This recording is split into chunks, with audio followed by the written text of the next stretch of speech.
Okay, the fitness world is uniquely susceptible to gimmicks and shortcuts, and that's probably for a few reasons. First of all, getting in shape is a slow process that takes a lot of effort, and if you want to keep the results, you need to do it forever, and that's a tough combination to sell. So it's just much easier to sell a shortcut, especially when it's aimed to exploit someone's insecurities. So it's important to keep this in mind as you explore the fitness world and try to learn more about training. But after after you've been around for a while, it's easy to see through those shortcuts and understand that there are no shortcuts and it's just going to take a lot of effort and time. But things don't exactly become clear because at that point, you're probably listening to a bunch of influencers with conflicting opinions, many of whom are evidence-based, but who are still at odds with each other. And this is a different trap.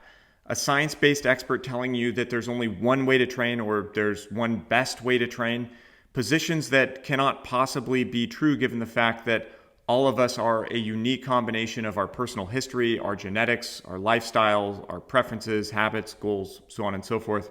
And keep in mind that a training program is nothing more than a combination of training variables like volume, frequency, intensity, proximity to failure, and exercise selection, all of which can be modified per your preference. And the sooner you start looking at training as just a combination of a handful of adjustable variables instead of a rigid path to follow, the sooner you can structure it in a way that actually serves you. That's where most of your attention should be. The question we really need to be asking isn't what is the most powerful training program possible? That question is largely irrelevant. Instead, we should be asking, how do I do this in such a way as to make this effective and sustainable for myself forever? Those are two very different questions. Because when it comes to getting fit, you have a ton of flexibility with how you go about doing it.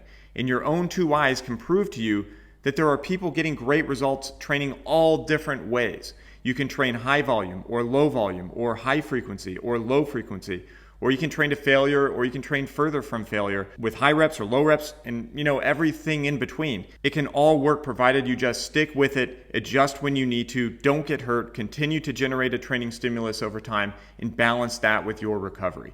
And yes, there are trade-offs associated with different combinations of these variables, but that's exactly the point.